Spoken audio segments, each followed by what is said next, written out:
தமிழக வாழ்முறை கட்சியின் நிறுவன தலைவர் திரு வேல்முருகன் நம்மோட இணைப்பில் இருக்கிறார். வேல்முருகன் வணக்கம். வணக்கம். வணக்கம். தற்போது மீண்டும் ஒரு மறுசீராய்வு மனுவை தமிழக அரசு தாக்கல் செய்திருக்கிறது. அரசியல் சாசன அமர்வுக்கு சென்று திரும்பிய ஒரு வழக்கில் மீண்டும் சட்ட நடவடிக்கைகள் எடுத்து போராடக்கூடிய ஒரு நிலைக்கு தமிழக அரசு இருப்பதை நீங்க எப்படி பாக்குறீங்க?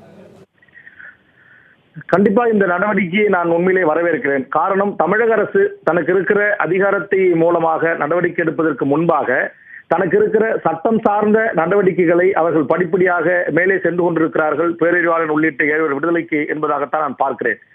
இந்த மறுசீராய்வு மனுவை உச்சநீதிமன்றம் ஒன்று மாநில அரசுக்கு இருக்கிற அதிகாரத்தை பயன்படுத்தி நீங்கள் மத்திய அரசோடு கலந்து ஆலோசனை செய்து விடுதலை செய்யலாம் என்கிற ஒரு தெளிவான தீர்ப்பை வழங்கினால் அது மிகவும் வரவேற்புக்குரியது, போற்றலுக்குரியதாக இருக்கும். அப்படி ஒரு தீர்ப்பை வழங்குவதற்கு முன்பாக இந்திய அரசு இது ஒரு கூட்டரசு நாடு, கூட்டாட்சி நாடு, இங்கு இந்த கருத்தில் கொண்டு அந்த தீர்ப்பை அவர்கள் வழங்க வேண்டும்.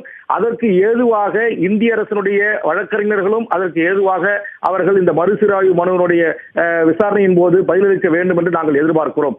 ஒருவேளை மாண்புமிகு முதலமைச்சர் அவர்கள் படிப்படியாக மத்திய அரசின் கடிதம் மூலமாகவும் சட்டமன்றத்தின் தீர்மானத்தின் மூலமாகவும் உச்சநீதிமன்றத்தின் தீர்ப்பின் மூலமாகவும் இவர்களை விடுதலை செய்வதில் எல்லாவற்றிலும் இவர்களுக்கு முற்றுக்கட்டை ஏற்படும் என்று சொன்னால், ஒருவேளை மறுசீராய்வு மனுவிலும் மாண்புமிகு தமிழக முதலமைச்சர் மேற்கொண்டிருக்கிற இந்த நடவடிக்கைக்கு ஒரு பின்னடைவு வரும் என்று சொன்னால், இதே உச்சநீதிமன்ற நீதிபதிகள் ஏற்கனவே தங்களுடைய தீர்ப்பில் குறிப்பிட்டு வழங்கியிருப்பது போல் பிரிவு 161 பயன்படுத்தி மாநில அரசு எடுக்கின்ற முடிவில் நாங்கள் தலையிட முடியாது என்கிற சொல்லியிருக்கிற அந்த கருத்தை மாண்புமிகு தமிழக முதலமைச்சர் அது ஒரு பிடியாக பிடித்துக் கொண்டு அந்த அடிப்படையிலேயாவது பேரறிவாளன் உள்ளிட்ட 7 வரை துணிந்து மாண்புமிகு முதலமைச்சர் அவர்கள் விடுதலை செய்ய நடவடிக்கை எடுக்க வேண்டும். அதுதான் மாநில அரசுகள் தனக்குரிய உரிமையை பாதுகாப்பதற்கான ஒரு முன்னோடி மாநிலமாக தமிழக அரசு இருக்கிறது, வழிகாட்டுகிறது என்கிற வேல்முருகன் இணைப்பில் வந்து உங்களுடைய கருத்துக்களை பதிவு செய்ததற்கு மிக்க நன்றி.